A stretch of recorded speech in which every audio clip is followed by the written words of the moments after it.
China. China. China. China. China. China. China. China.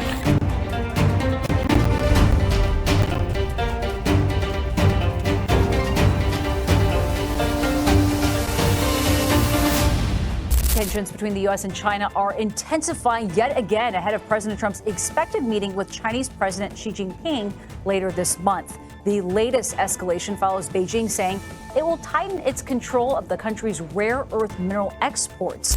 This is China versus the world. They have put these unacceptable export controls on the entire world. A handshake with the second most powerful man in China, Premier Li Qiang. It comes as Canada and China are locked in a tariff battle over canola and electric vehicles. I will expect at the appropriate time to be meeting with President Xi Jinping. Trump called it the ultimate betrayal. After slapping 100% tariffs on Canadian EVs and steel, he thought Ottawa would fall in line. Instead, something unthinkable happened. Canada didn't just resist, it joined China's counterattack. Backing Beijing's 500% tariffs on U.S. goods, within days, markets went haywire, factories paused shipments, and Washington went into panic mode. Behind the noise, a far bigger story is unfolding, one that could redraw North America's entire power map. For the first time in decades, Canada is aligning its trade destiny with Asia, not America. And according to insiders, Prime Minister Mark Carney is quietly building an economic bridge that could shift trillions in trade away from U.S. control. So what exactly did Canada agree to? And how did this one move turn the tables on Washington's tariff war? Tap that like button, subscribe, and keep watching. This story's just beginning. It started with tariffs, but it's ending with a transformation. When Donald Trump returned to the White House and reimposed sweeping 100% tariffs on electric vehicles, steel, and aluminum, he claimed it was to protect American workers.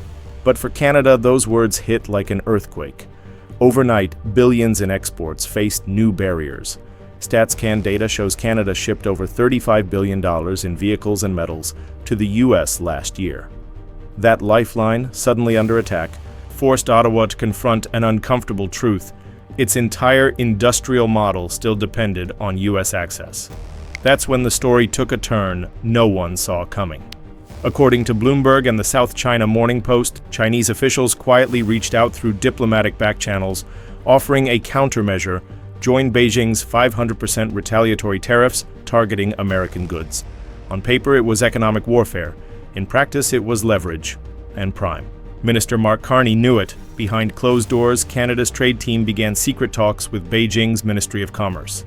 Sources in Ottawa describe it as a strategic realignment, not an alliance, but the implications are huge. Diplomatic relationship between Canada and China appears to be on the mend after years of strain and a more recent escalation in trade tensions.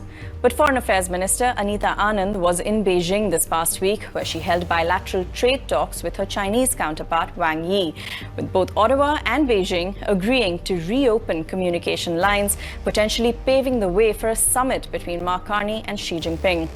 The proposal on the table? Energy for market access. Canada would increase LNG and critical mineral exports to China, while gaining entry for its EV components, batteries and agricultural products that U.S. tariffs had crippled. Here's the twist. This wasn't just about retaliation, it was about survival. Carney, a former central banker and global economist, recognized the pattern. When the U.S. weaponizes tariffs, middle powers get squeezed. By coordinating with Beijing, Canada suddenly had negotiating leverage it hadn't possessed in decades. Analysts from the Peterson Institute estimate that China's tariffs could wipe out up to $60 billion in U.S. exports if fully enforced.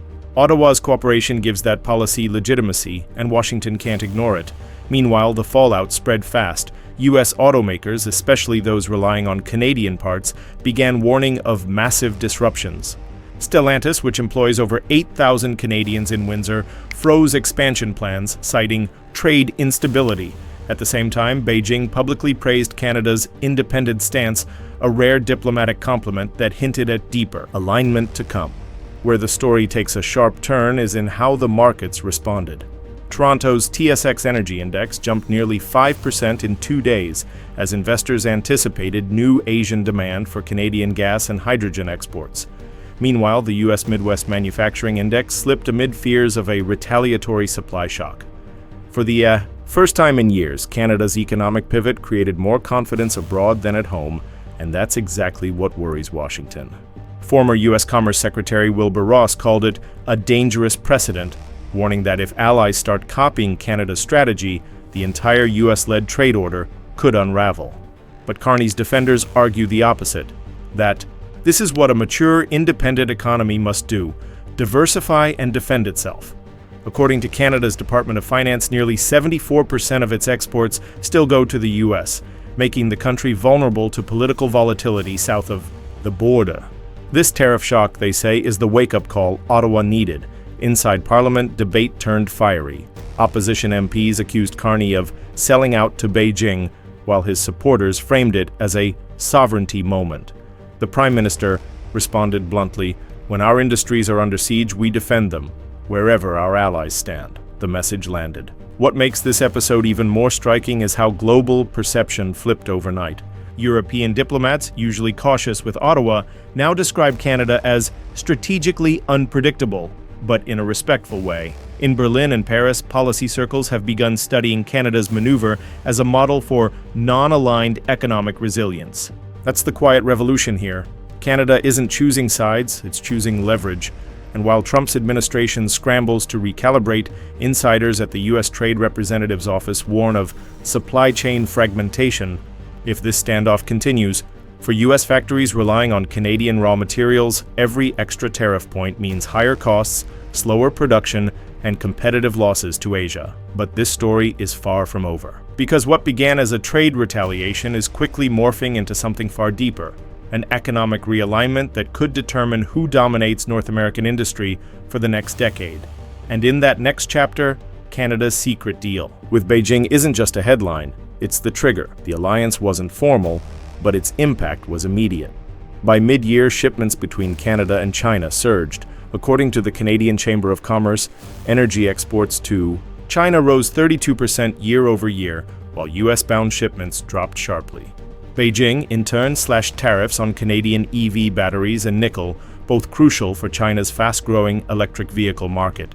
In a single quarter, Canadian nickel exports to Asia hit a 5-year high, signaling what economists now call the Carney Doctrine, a strategy to diversify markets before American tariffs can strangle them. Here's the twist: Washington didn't see it coming. Trump's administration believed Canada's economy was too integrated to risk, angering the U.S., but Mark Carney played a long game, one rooted in quiet pragmatism. Instead of escalating rhetoric, he framed every move as a response, not aggression. Ottawa didn't join China. It defended itself against unfair U.S. tariffs. That distinction made all the difference on the global stage. And the results began to show.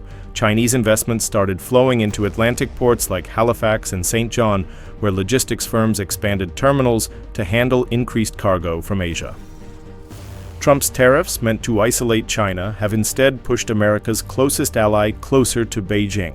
Analysts at Oxford Economics estimate the U.S. could lose up to 450,000 jobs if current trade tensions persist, primarily in auto, machinery, and metals. Meanwhile, Canada, once the dependent partner, is suddenly the independent variable in the global equation, and the power dynamic is clear. Every tariff now has two consequences, one for U.S. voters and one for global supply chains. Every factory closure in Michigan echoes as an opportunity in Montreal or Shanghai. The U.S. industrial belt, long considered untouchable, is being rewritten by policies designed to protect it. This is where the geopolitical thriller becomes personal. Because what began as a tariff story is now a struggle over who controls the next generation of industries, from EV batteries to clean energy. Carney's quiet defiance has turned Canada into a swing power in global trade, not by force but by economic maneuvering. And as new trade talks begin behind closed doors in Washington, one thing is becoming impossible to ignore. Canada isn't asking for a seat at the table anymore, it's bringing its own. For decades, Canada's economy was treated as an extension of America's, a loyal partner, predictable, dependent. But this trade rebellion has changed everything. By aligning with China's 500% tariff front, Ottawa sent a message far louder than any speech. Canada is done waiting for Washington's approval. The global map is shifting, and so is power. Whether you see it as strategy or betrayal, one fact is undeniable. Canada is playing the game on its own terms. From resource deals to manufacturing pivots, this moment marks the beginning of a new trade order that could reshape industries across North America. So the next time Trump threatens tariffs, remember, Canada's no longer just reacting, it's recalculating. If you found this breakdown insightful, tap that like button, drop your thoughts in the comments, and consider subscribing. Because this trade war, it's only getting started.